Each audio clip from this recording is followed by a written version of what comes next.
सुमंत का अयोध्या लौटना। राम से विदा लेकर सुमंत पहुंचे। उन्होंने देखा कि पूरे अयोध्या में शोक और उदासी व्याप्त थी। उन्हें आते हुए देखकर अयोध्यावासियों ने दौड़कर रथ को चारों ओर से घेर लिया और प्रश्नों की बौछार करना आरंभ कर दिया। राम, लक्ष्मण, सीता कहाँ हैं? तुम उन्हें कहाँ छोड़ आए? अपने साथ वापस क्यों नहीं लाए? चाहकर भी सुमंत उन्हें धैर्य नहीं बंधा पा रहे थे। उनका कंठ अवरुद्ध हो गया था।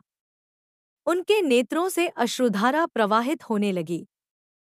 प्रयास करके स्वयं को नियंत्रित किया और लड़खड़ाती वाणी में कहा, गंगा पार के बाद वे पैदल ही आगे चले गए और उन्होंने आदेशपूर्वक रथ को लौटा दिया।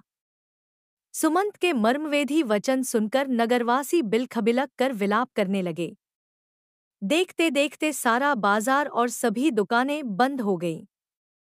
लोगों ने छोटी छोटी टोलियां बना लिए और शोकाकुल होकर राम के विषय में चर्चा करने लगे। कोई कहता, राम के बिना अयोध्या सूनी हो गई है। हमें भी यह नगर छोड़कर अन्यत्र चले जाना चाहिए।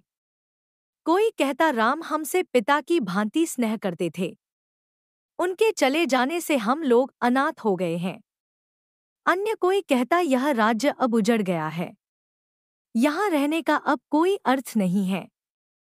चलो, हम सब भी वन में चलें। कोई महाराज दशरथ की निंदा करता तो कोई रानी कैकेयी को दुर्वचन कहता। सुमंत राजप्रासाद के उस श्वेत भवन में जा पहुंचे जहां महाराज दशरथ पुत्र वियोग में व्याकुल अर्धमूर्छित अवस्था में पड़े अपने अंतिम श्वासें गिन रहे थे।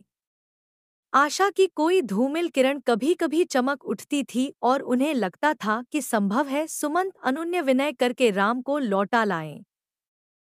संभवतः राम न आए, किंतु कदाचित सुमंत सीता को ही वापस ले आएं। उसी समय सुमंत ने आकर महाराज के चरण स्पर्श किया और विषादपूर्ण स्वर में राम को वन में छोड़ आने की सूचना दी। सुनते ही व्यथित महाराज मूर्छित हो गए। संपूर्ण महल में हाहाकार मच गया। महाराज को झकझोरते हुए कौसल्या ने कहा, हे आर्यपुत्र, आप चुप कैसे हो गए? बात क्यों नहीं करते?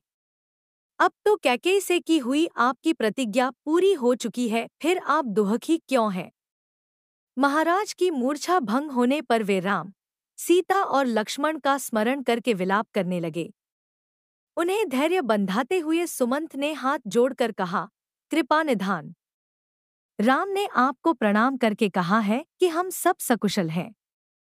माता कौसल्या के लिए संदेश दिया है कि वे महाराज की हृदय से सेवा करें और कैकेयी के प्रति हृदय में किसी प्रकार का कलुष न रखें। भरत को भी उन्होंने पिता की आज्ञा का पालन करने का आदेश दिया है। महाराज दशरथ ने गहरी सांस छोड़ते हुए कहा, सुमंत, होनी को कौन टाल सकता है? इस आयु में मेरे प्रिय पुत्र मुझसे अलग हो गए। इस संसार में इससे बढ़कर भला क्या दुख होगा? कौसल्या कहने लगी, राम, लक्ष्मण और विशेषतः सीता, जो सदा सुखपूर्व महलों में रही है, कैसे वन के कष्टों को सहन कर पाएंगे? राजन, आपने ही उन्हें वनवास दिया है। आप जैसा निर्दयी और कोई नहीं होगा। यह सब आपने केवल कैकेयी और भरत के सुख के लिए किया है। कौसल्या के इन कठोर वचनों को सुनकर महाराज का हृदय विदीर्ण हो गया। नेत्रों में अश्रु भरकर वे बोले, कौशले, तुम तो मुझे इस तरह मत धिक्कार। दशरथ के इन दीन वचनों को सुनकर कौसल्या का हृदय पानी पानी हो गया और वे रोने लगी। फिर दोनों हाथ जोड़कर वे बोली, हे आर्यपुत्र, दुख ने मेरी बुद्ध को हर लिया था। मुझे क्षमा करें। राम को यहाँ से गए आज 5 रात्रियां व्यतीत हो चुकी हैं, किंतु मुझे ये 5 रात्रियां 5 वर्षों जैसी प्रतीत हुई है। इसीलिए मैं अपना विवेक खो बैठी और ऐसा अनर्गल प्रलाप करने लगी। कौसल्या के वचन सुनकर राजा दशरथ ने कहा, कौशले, जो कुछ भी हुआ है वह सब मेरे ही कर्मों का फल है। सुनो, मैं तुम्हें बताता हूँ।